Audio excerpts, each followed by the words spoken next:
Prince Harry is at it again. Yes, he is back in court.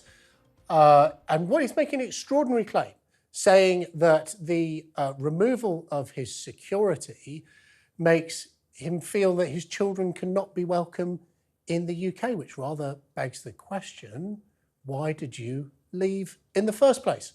But it doesn't matter what I think. We're going to hear from TalkTV's royal correspondent, Rupert Bell. Rupert, thank you for joining us here on TalkTV. So he's at it again. He's back in court. He's complaining. Apparently the UK taxpayer is too mean to pay for his wife and his children to have security. And he's made this extraordinary claim, not, as I incorrectly said, that his children couldn't be British, that they can't feel at home in the United Kingdom because they're unable to visit because of this lack of security.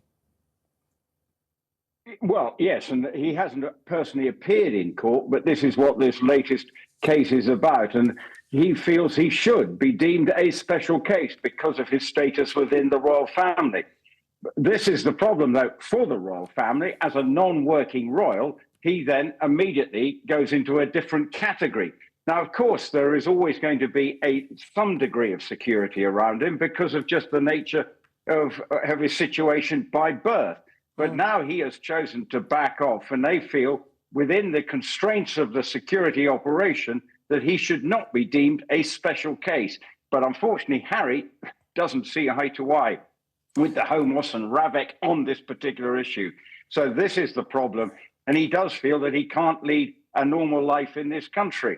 Well, this is the problem.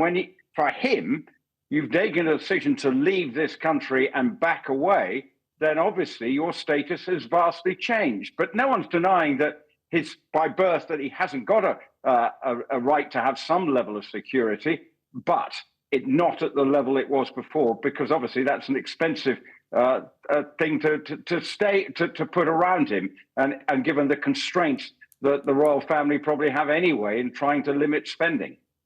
But he's gone a bit further than that, because in his case, the argument he's putting forward is that not only is it wrong, people may agree or disagree about whether he should have retained his historic level of security. He's gone a bit further than that. He said it's unlawful and unfair, and that is the crux of this court case. Whether it's unfair or not a matter for the courts. Unlawful is pretty strong, and that's why he's at it again in the British courtroom, demanding this increased coverage. Do you think? Yes, he does love a trial at the moment, Prince Harry. But the point is unlawful. Well, that's for the courts to determine, and that's the whole point of it. And yet you have to look at it and say, from an outsider looking in, I can't predetermine what the judge may be thinking.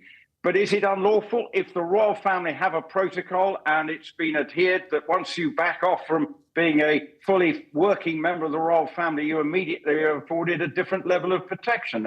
And that's the issue. And that's what Prince Harry presumably feels, that he should still be protected as if he was a working royal. And that's the dilemma for all and sundry. Now, when he comes back to this country, they're saying, well, we'll look at what you're doing, tell us what you're doing here, and we'll work out the security threat accordingly.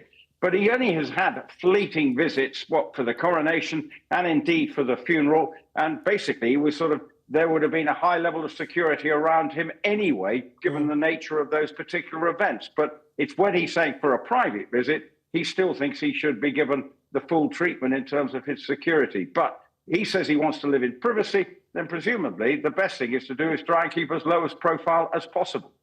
It's a bit sad, though, isn't it, that he says his children won't feel at home in the United Kingdom. I guess that's linked to him saying if he is concerned quite legitimately about his own security, the security of his wife, the Duchess of Sussex, and his two children, that he feels that he can't visit the UK on a regular basis with them. Surely that should be a great sadness for us, that he feels that he can't bring his family back to Britain.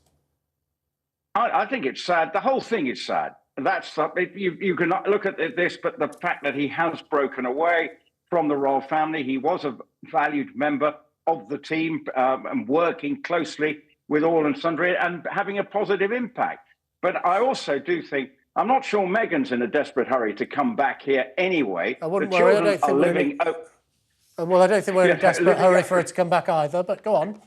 But in terms of relationship with their grandparents, the king and queen, and it is sad that there isn't that sort of family bond, because they are by nature quite a close-knit and at times dysfunctional family anyway. But it just is sad that Harry can't feel safe with his children, because I'm sure if he goes to Sandringham, the level of security around there, say at Christmas time, is immense anyway. So I can't see what the issue is at times when knowing that he's always going to have a level of protection around him. But obviously he feels he needs to be a special case. The whole thing of the split with the Sussexes is sad, but the Sussexes don't help themselves.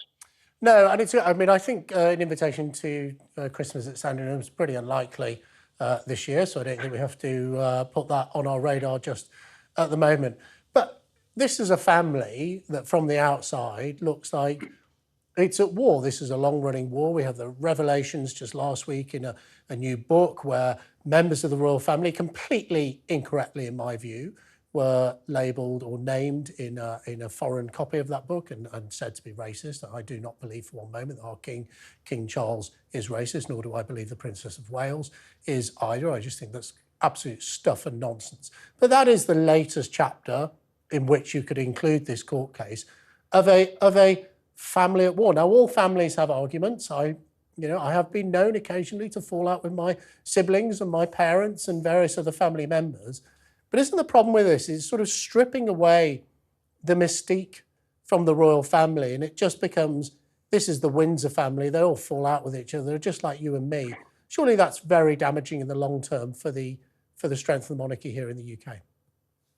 It's not a good look, but it's basically it's the situation between the Sussexes and probably between Prince William is probably the one who feels this most, and that the split feels that they can't patch up the situation. It's going to take a lot of healing. But if every time there is another book, and clearly the Sussexes haven't denied anything that has been published. They've never made a statement saying we disagree with what Omid Scobie wrote in the book. We haven't heard a thing about that. So in many ways, their silence is deafening with regard to how they view this situation. Now, and Omid Scobie made it clear that he hasn't collaborated with the Sussexes directly, but clearly he was getting information from somewhere. Well, so where that is... Rupert, it does rather beg the question. It does rather beg the question where he gets his information from. But we haven't got time to go into that today. Rupert, thank you so much for joining us here on the show.